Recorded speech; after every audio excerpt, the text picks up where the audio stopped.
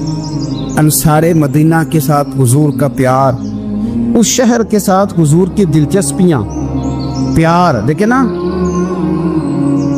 بندہ جب اپنے گھر واپس لوٹ کے آتا ہے تو شوق ہوتا ہے ذرا جلدی سے نا گھر پہنچ جاؤں، ذرا تھوڑا جلدی چلا جاؤں۔ کئی سفر سے آئے، صحابہ فرماتے ہیں کہ جب نبی پاک کسی جنگ سے، جہاد سے، سفر سے لوٹتے، مدینے کی عمارتیں نظر آتی تو گھوڑا تیز کر لیتے، اپنے اندر نا یہ ذوق پیدا کریں، یہ پیار پیدا کریں۔ آپ یقین کریں کوئی ٹھنڈے ٹھنڈے مسلمان، وہ کوئی کیفیت نہیں، صبح سے شام تک میں دوستوں سے کہا کرتا ہوں الحمدللہ کبھی ایک آیت پڑھ لینا قرآن پاک کی ترجمہ اور تفسیر کے ساتھ تو سارا دن وہ گھومتی رہتی ہے دماغ میں، رات کو اس کا ذائقہ رہتا ہے روح میں۔ تو جب میں اور آپ سارا دن پڑھیں، سیاست کریں، سیاست سنائیں، کہانیاں کریں، غیبتیں، پھر دماغ میں الٹے سیدھے خیالات ہی آنے ہیں۔ تو اگر صبح اٹھتے ہی سب سے پہلے مدینے والے کی ایک نعت سنی جائے اور شام کو سوتے وقت بھی ایک نعت سنی جائے، ایک نعت نعمتیں بانٹتا جس سمت وہ ذیشان گیا، اس طرف منشی رحمت کا قلم دان گیا، تجھے جانا تجھے مانا نہ رکھا غیر سے کام، للہ الحمد میں دنیا سے مسلمان گیا۔ تو اگر یہ ذوق بنا لیا جائے تو انشاءاللہ رات کو بھی آپ کو نا مدینہ ہی نظر آئے گا، انشاءاللہ خواب میں بھی آپ ٹکٹنگ کرا رہے ہوں، آپ ویزا ہی لگوا رہے ہوں گے، لیکن شرط یہ ہے کہ وہ کیفیت ہو، وہ پریم ہو، وہ پیار ہو۔ مدینے والوں نے بڑی غلامی کی، کبھی کوئی شکوہ نہیں کیا، ویسے کبھی کبھی اللہ موقع بناتا تھا، کبھی کبھی نا مدینہ شریف میں ایسے ہوتا تھا کبھی کبھار۔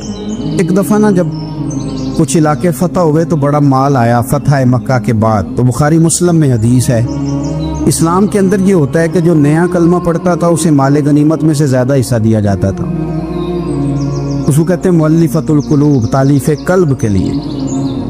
تو چونکہ یہ قانون تھا تو نبی پاک صلی اللہ علیہ وسلم نے نا مکے والوں کو ذرا مال تھوڑا زیادہ دیا۔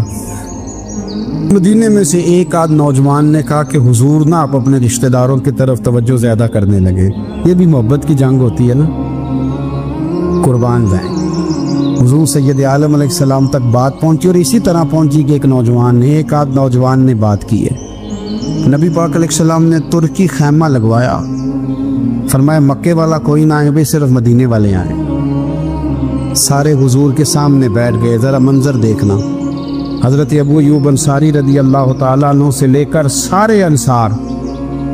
حضور نے فرمایا ابھی میں نے سنا ہے تم میں سے کچھ نے کہا ہے کہ حضور اپنے رشتہ داروں کو زیادہ دینے لگے۔ رو پڑے مدینے والے، یا رسول اللہ وہ تو ایک نوجوان نے غلطی۔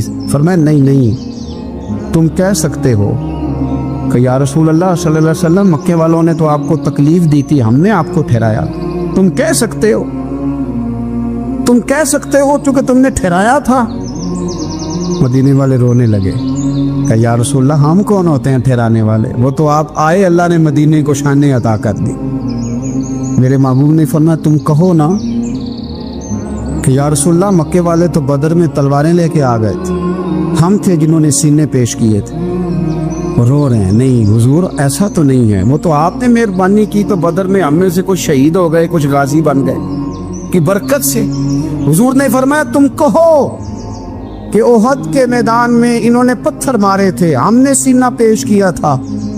حضور بھی رونے لگے، مدینے والے بھی رونے لگے۔ نبی کریم نے فرمایا تم کہو کہ جانے ہم نے قربان کی، تم کہو کہ حضور ایک قربانیاں ہم نے دی، کہہ سکتے ہو تم نے دی ہیں، ہمارا حق بنتا ہے کہو۔ اور جب رو رو کے بے حال ہو گئے تو سرکار بھی روئے، کھل کے روئے، پھر آنسو پونچھے اور کریم رسول فرمانے لگے او بھولے مدینے والو، کیا تم یہ نہیں پسند کرتے کہ لوگ جب اپنے گھروں میں جائیں تو بھیڑ بکریاں لے کے جائیں، اور جب مدینے والے اپنے گھر جائیں تو اللہ کے رسول کو ساتھ لے کے جائیں؟ تم یہ نہیں پسند کرتے کہ تمہارے ساتھ میں جاؤں؟ یہ نہیں تمہارا شوق؟ دیکھو کسی کے حصے میں کچھ آیا، کسی کے حصے میں کچھ آیا، کسی کے حصے میں کچھ آیا۔ مدینے والے وہ لوگ ہیں جن کے حصے میں اللہ کا پیارا حبیب آیا۔ تمہیں رسول کریم ملے، تم کتنے خوش بخت ہو، کتنے خوش نصیب ہو، تمہیں نبی پاک کا ساتھ ملا، حضور ہے۔ یہ ہے ارض جنت، یہ طیبہ کی زمین ہے، جنت بھی یہیں اور مال کے جنت بھی